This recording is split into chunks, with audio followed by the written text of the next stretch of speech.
बच्चों नमस्कार, क्या हाल चाल। उम्मीद है अच्छे होंगे और आप मस्त होंगे।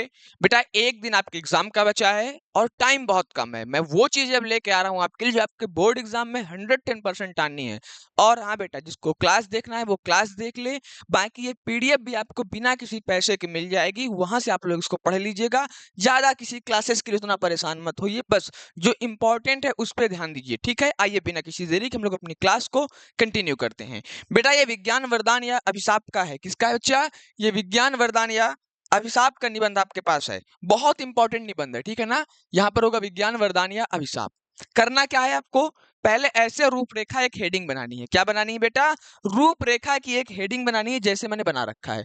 उसके बाद प्रस्तावना, विज्ञान और उसके आविष्कार के क्षेत्र में, यातायात के क्षेत्र में, समाचार के क्षेत्र में, दैनिक जीवन क्षेत्र में, औषधि औषधि एवं चिकित्सा, औषधि एवं चिकित्सा, ठीक है। विज्ञान के नए युग, उपसंहार। बेटा इतना सिंपल सिंपल लाइंस हैं कि यदि आप केवल लाइन से याद कर लेंगे तो आप अंदर बनाकर लिख लेंगे। हाँ, बिल्कुल सिंपल। इन लाइंस में आप लोग लिख सकते हैं यातायात में क्या होता है, समाचार में क्या होता है, दैनिक जीवन में विज्ञान का हमारे क्या यूज है, अभी मैं सब बताऊंगा आप लोगों को। ठीक है, आओ हम लोग थोड़ा सा आगे बढ़ते हैं बेटा, कुछ इसमें आगे देखते हैं क्या पढ़ना है। पहली हेडिंग पढ़िए बेटा, प्रस्तावना। प्रस्तावना देखो क्या लिखा है यहाँ पर। पहले आपको मैं बता दूं, आज का युग विज्ञान का युग है। विज्ञान आज ईश्वर की भांति सर्वव्यापी हो गया है। यानी बिना विज्ञान के आज आप लोग पढ़ रहे हैं तो केवल विज्ञान की वजह से ही पढ़ पा रहे हैं, जो हम लोग इतना दूर से कनेक्ट हैं। अगर ये विज्ञान ना होता तो शायद पॉसिबल ना होता कि हम लोग साथ में बैठ के बेटा पढ़ पाते। ठीक है, मानव जीवन का कोई ऐसा क्षेत्र नहीं, कोई ऐसा कोना नहीं जहां विज्ञान ना हो। मानव सुख सुविधाओं के लिए विज्ञान ने क्या नहीं किया है। आप लोग मोबाइल चला रहे हैं, सारी चीजें विज्ञान की ही हैं। अच्छा, चिकित्सा के एक से एक साधन विज्ञान उपलब्ध कराता है। बिल्कुल सिंपल है प्रस्तावना, एक बार केवल पढ़ लोगे तो वहां अपना बना के लिख पाओगे। तुम 10th में हो या 12th में हो बेटा, निबंध सारे सेम रहते हैं। हाँ, इसीलिए मैं कह रहा हूँ ये 10th 12th दोनों क्लास के लिए है। ठीक है, आगे बात करें बेटा, विज्ञान और उसके आविष्कार के क्षेत्र में। अब देखना क्या लिखा है यहाँ पर। आज जीवन का कोई ऐसा क्षेत्र नहीं, विश्व का एक ऐसा कोई स्थान नहीं, विचार की कोई ऐसी गति नहीं जहां विज्ञान न हो। विचार की कोई ऐसी गति नहीं का अर्थ ये होता है बेटा कि आजकल आप लोग देखे होंगे पूजा पाठ के लिए भी ऑनलाइन चीजें आने लगी हैं। हाँ, तो हर जगह से होता है।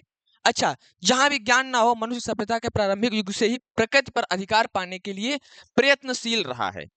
आज विज्ञान अपने चमत्कार के अद्भुत, क्या लिखा है बेटा, के अद्भुत आविष्कारों से सबको आश्चर्यचकित किए हुए है।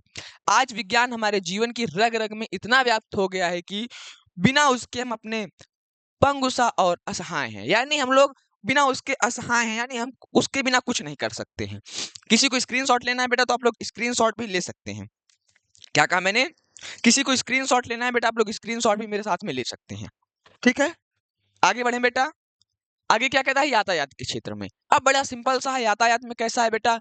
एक समय था जब लोग पैदल वनों पर्वतों और घाटियों को पार कर वर्षों और महीनों में एक स्थान से दूसरे स्थान पहुंचा करते थे, पहले की बात है। हाँ, अच्छा अब क्या है बेटा, किंतु आज विज्ञान ने प्रकृति की दूरी को ही समाप्त कर दिया है। कहीं जाना है, फ्लाइट किए चले गए, 2 घंटे में पहुंच जाओगे। बाइक है, कार्स है, ट्रेन है, सब विज्ञान का ही रूप है। हाँ, तो यातायात का ये हो गया आपका। अच्छा, अगर मैं समाचार में बात करूं बेटा, अब देखो समाचार और संदेश वाहनों की बात थी ना, पूछिए। मैसेज हो गया, व्हाट्सअप हो गया, इंस्टा हो गया, स्नैपचैट हो गया, सब चलाते होगे तुम लोग। हाँ, तो ये सब चीजें विज्ञान की ही हैं। यहाँ बैठे बैठे आप टेलीफोन, टेलीग्राम, टेलीप्रिंटर आदि द्वारा क्षण भर में संदेश पहुंचा सकते हैं। टेलीविजन से कुछ पलों पे ही एक समाचार विश्व भर में फैलाया जा सकता है। बात समझ में आ गई बेटा? क्या कहते हैं इसको, ये बहुत जल्दी से हम लोग पहुंचा सकते हैं। कोई मैसेज है या कुछ रिसीविंग, कुछ भेजना है तो आप अपने अलग अलग सोशल मीडिया के माध्यम से भेजते हैं। केवल सुनते जाओ, ज्यादा दिमाग नहीं लगाना है, सुन लोगे दोबारा पढ़ने की जरूरत नहीं पड़ेगी तुम लोगों को। हाँ, आगे बात करें बेटा थोड़ा सा दैनिक जीवन के क्षेत्र में। दैनिक जीवन में तो बहुत बड़ा इंपॉर्टेंट रोल है इसका। देखो, हमारे जीवन का प्रत्येक कार्य विज्ञान पर आधारित है। विद्युत हमारे जीवन का महत्वपूर्ण हिस्सा बन गई है और मनुष्य की दैनिक सुख सुविधाओं को बहुत बढ़ा दिया है। वह सर्दी, गर्मी सर्दी दोनों से समान रूप से, सम्मान नहीं होगा बेटा, समान रूप से हमारी रक्षा करती है। आज की समस्त औद्योगिक प्रगति इसी पर आधारित है या निर्भर है। सिंपल सा हो गया, दैनिक जीवन हो गया। आगे बात करें बेटा हम लोग औषधि एवं चिकित्सा के क्षेत्र में विज्ञान एक और आपको सुख और सुविधा प्रदान कर रहा है, तो दूसरी ओर आपको स्वस्थ और निरोग बनाने के लिए प्रगतिशील रहता है। मानव की भयानक और संक्रमण रोगों से बचने के लिए श्रेय विज्ञान को ही है। जैसे कैंसर हो गया आपका बेटा, क्षय हो गया, टीबी, हृदय रोग, अनेक जटिल रोगों का जो इलाज है बेटा, विज्ञान के माध्यम से आज के समय पे बेटा संभव है। स्क्रीनशॉट लेना है तो ले लो, नहीं फिर हम लोग आगे बढ़े। बहुत कम टाइम बेटा हम लोग अपनी क्लासेस को कंप्लीट करेंगे, ठीक है। आगे बात करें बेटा, विज्ञान के नए युग का वरदान। इसका तात्पर्य कदापि नहीं है कि विज्ञान से हानि ही हानि है। मतलब हाँ, हानियां हैं। देखो, किसी चीज का प्रॉफिट है बेटा तो किसी चीज का लॉस होगा। हाँ, किसी चीज का प्रॉफिट है तो किसी चीज का लॉस तो फिक्स है, होना ही होना है। वही चीज यहाँ पर बताई गई है। अच्छा, विश्व, ठीक है, सॉरी, विष यदि घातक पदार्थ है किंतु उसका उचित उपयोग किया जाए तो वह औषधि का भी काम करता है। विज्ञान किसी भी काम बड़ी सरलता से कर सकता है। रातों रात महल बनाकर खड़ा कर देना, आकाश मार्ग से उड़कर दूसरे स्थान पर चले जाना, शत्रु के नगरों को मिनटों में बर्बाद कर देना, एक ही ऐसा कार्य था। विज्ञान मानव जीवन के लिए महान वरदान सिद्ध हुआ है। उसकी वरदायनी शक्ति से मानव अपरिमित सुख समृद्धि प्रदान की है। हाँ, यह है विज्ञान के नए युग का महत्व। क्या क्या महत्व है मैंने बता दिया। इसमें आप ट्रांसपोर्ट भी ऐड कर सकते हैं, दवाओं के बारे में भी ऐड कर सकते हैं, सोशल मीडिया के बारे में, हर चीज इसमें आप डाल सकते हैं। बस हेडिंग आनी चाहिए बेटा। हेडिंग आ रही है तो लिख ले जाओगे। 3 पेज नहीं, टाइम है तो 5 पेज भी लिख पाओगे, ठीक है। आगे बढ़े बेटा, विज्ञान का हिसाब।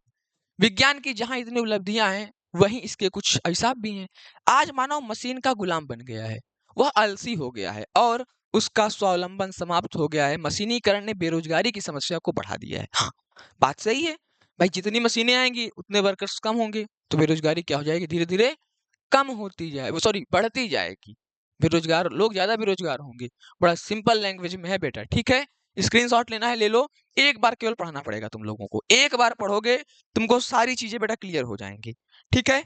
आगे बढ़े बेटा, थोड़ा सा आगे बढ़े। आगे क्या कहता है बेटा, कविवर रामधारी सिंह दिनकर ने इसीलिए मनुष्य को सचेत करते हुए कहा है, सावधान मनुष्य। इसको आप लोग बेटा ब्लैक पेन से अपने एग्जाम पे लिख सकते हैं। क्या लिखना है, सावधान मनुष्य, यदि विज्ञान है तलवार तो उसे दे फेंक, तजकर मोह स्मृति के पार।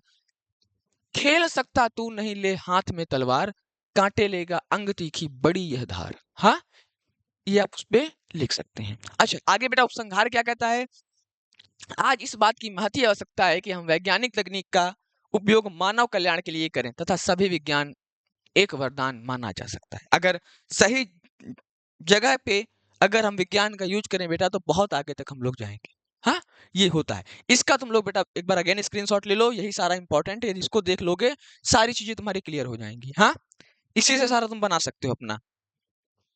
उम्मीद करूंगा वीडियो अच्छा लगा होगा। वीडियो अच्छा लगा तो प्लीज लाइक करना और अपने दोस्तों के पास शेयर करो। थोड़ा चैनल सब्सक्राइब करते रहना। और हाँ, क्लास 10th वालों, शाम को तुम्हारे लिए मैं एक क्लास ला रहा हूँ, बहुत अच्छी सी क्लास है, तो उसमें ज्वाइन होना, उसके बाद कहीं मत पढ़ना, ये मेरा तुमसे वादा है। तो मिलेंगे बेटा शाम 7 बजे।